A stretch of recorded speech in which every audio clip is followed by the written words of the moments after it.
Degree யாருமே பார்க்கணும் placement ஆகட்டும் ஒரு கம்பெனி ஆகட்டும் எம்பி முடிச்சுக்கலாம் பிஹெச்டி முடிச்சுக்கலாம் பிஹெச்டியே முடிச்சிருந்தாலும் உனக்கு அவங்க என்ன எதிர்பார்ப்பாங்களோ அந்த கம்பெனிக்கு தேவையான ஸ்கில்ஸ் மட்டும் இருக்கா அப்படிங்கிறத எதிர்பார்ப்பாங்க. இப்போ வந்து நீ டிப்ளமோ ஒரு வந்து பிஇ படிக்கிறதா சொல்லிட்டு இருக்காரு. இல்லைன்னா பிஇ படிச்சு என்ன பண்ண போறோம் நம்மளுக்கு நான் சர்வே தான் யூஸ் பண்ணிட்டேன் அப்படின்னா நான் டிப்ளமோ முடிச்சுட்டு இந்த மாதிரி ஒரு கோர்ஸ் நல்ல எனக்கு என்ன இன்ட்ரெஸ்ட் இருக்கோ அந்த ஸ்கில் பண்ணிட்டு எனக்கு முடிச்சுட்டு போனாலே நான் பெரிய ஆயிடுவேன் இதுக்கு எதுக்கு பிஇ படிக்கணும் அப்படிங்கிற ஒரு மைண்ட் செட்டே வர வச்சிருக்கீங்க. காலேஜ் ஈவினிங் கூட அதுதான் உங்களோட ப்ரோக்ராமோட எனக்கு பெரிய சக்ஸஸ். 4 பேர் நல்ல ரொம்ப தேங்க்ஸ் 4 பேருக்கும்.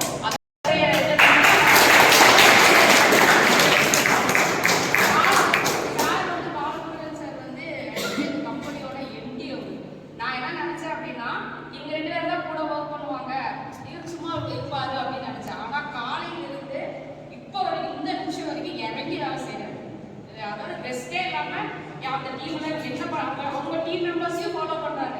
ஸ்டூடண்ட்ஸ் என்ன கத்துக்கிறாங்க என்ன क्वेश्चन கேக்குறாங்க கண்டினியூஸா ஃபாலோவும் பண்ணிட்டு இருக்காரு. பெரிய லீடர்ஷிப் அது. சும்மா நின்று வேடிக்கை பார்க்கறது இல்ல அவரு.